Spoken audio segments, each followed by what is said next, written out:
හිතලා බලන්න කැලෑ පාරක තනියම ඇවිදගල යනකොට එකපාරට ඉස්සරහට නාගේ කවුත් මොකද වෙන්නේ කියලා. අන්න ඒ ඇසිල්ල ඇතුළත අපේ ශරීරය ඇතුලේ සිද්ධ වෙන ඒ ඇදහිය නොහැකි ජීව විද්‍යාත්මක ක්‍රියාවලිය ගැනයි අපි අද මේ විග්‍රහයෙන් කතා කරන්න යන්නේ. ඉතින් ඇත්තටම නාගයෙක් දැක්කම අපේ ඇඟ ඇතුලේ සිද්ධ වෙන්නේ මොකද්ද? අපි මේ ප්‍රශ්නෙට උත්තර හොයාගෙන යමු. මේක හරිම පුදුම ගමනක් වේවි. හොඳයි. මේ මුළු කතාවම පටන් ගන්න අපේ ඇස් දෙකෙන්. ඒ කියන්නේ අනතුර මුලින්ම ඇහෙට පෙනිලා ඒ දර්ශනය මොළයට යවලා විශ්ලේෂණය කරන පළවෙනිම පියවරෙන්. මේක වෙන්නේ ඇසිපිය ගහන සැනින්.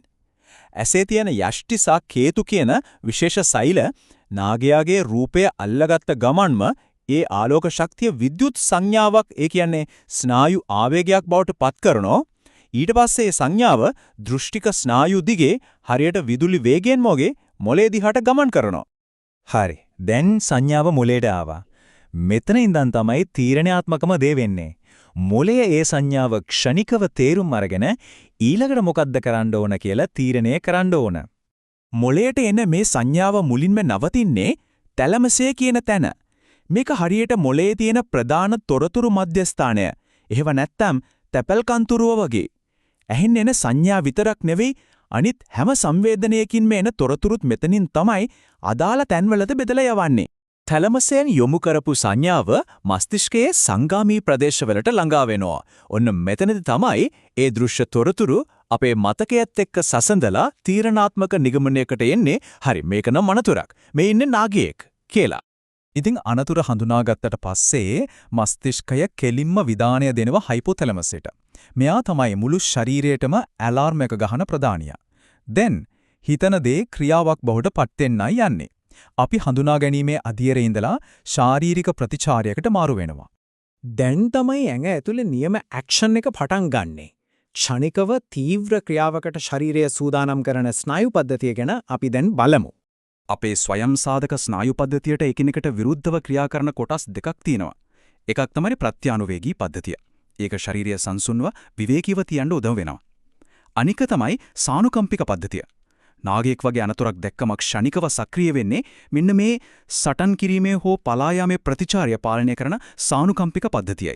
හයිපොතැලමසෙන් සංඥාව ආපු ගමන්ම සානුකම්පික පද්ධතිය මේ වෙනස්කම් ටික තත්පර ගානකින් කරනවා. හදවත ගැහෙන වේගය නිකන් රේස් යනවා වගේ වැඩි වෙනවා. පෙනහළු වල ශ්වාසනාලිකා ලොකු වෙන්නේ වැඩිපුර ඔක්සිජන් ගන්න. දුවන්න ඕන කරන අතපයවල පේශිවලටයි තීරණ ගන්න මොළයටයි වැඩිපුර ලේ පොම්ප් කරනවා. ඇස් ලොකු කරලා හොඳට පේන්න සලස්වනවා. ඒ වගේම ඒ වෙලාවට වැඩක් නැති බඩවැල් වල ක්‍රියාකාරීත්වය తాවකාලිකව නවත්තනවා. ස්නායු පද්ධතියෙන් එන මේ ක්ෂණික සංඥාවට තවත් අමතර බලයක් දෙන්න දෙවනි රැල්ලක් වෙනවා. අපි මේකට කියමු හෝමෝන් කුණාටුවක් කියලා. ඒ තමයි ශාරීරික සුපිරි බලයකින් ආරෝපණය කරන ප්‍රබල හෝමෝන රැල්ල.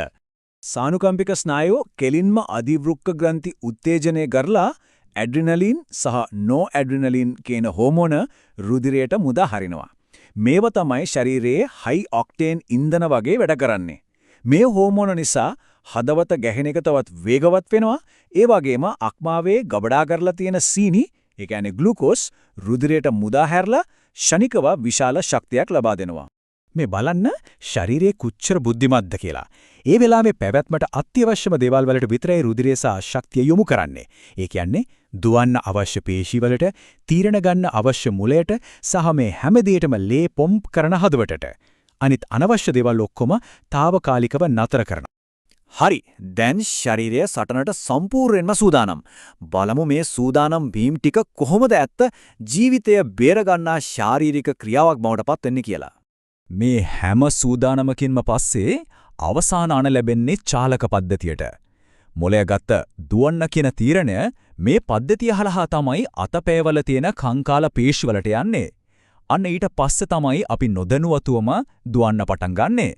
ඉතින් හිතන්න ඇහැට නාගයෙක් පෙනුන තත්පරයේ ඉඳන් දුවන්න පටන් ගන්න තත්පරය දක්වා සිදුවෙන මේ ක්‍රියාවලිය වසර මිලියන ගණනක් තිස්සේ පරිණාමය වුණු පැවැත්ම සඳහාම නිර්මාණය වුණු පරිපූර්ණ යන්ත්‍රයක් වගේ නේද? ඒත් පොඩ්ඩක් හිතන්න. නාගයෙක් දැක්කම විතරද මේ ප්‍රතිචාරය ක්‍රියාත්මක වෙන්නේ? විභාගයකට මුහුණ දෙනකොට, වේදිකාවක කතා කරන්න යනකොට, හදිසි වැඩක් ඉවර කරන්න තියෙනකොටත් අපේ ඇඟ ඇතුලේ ක්‍රියාත්මක වෙන්නේ මේ අවුරුදු මිලියන ගාණක් පරණ සටන් කිරීම හෝ පලා යාමේ පද්ධතියම නේද?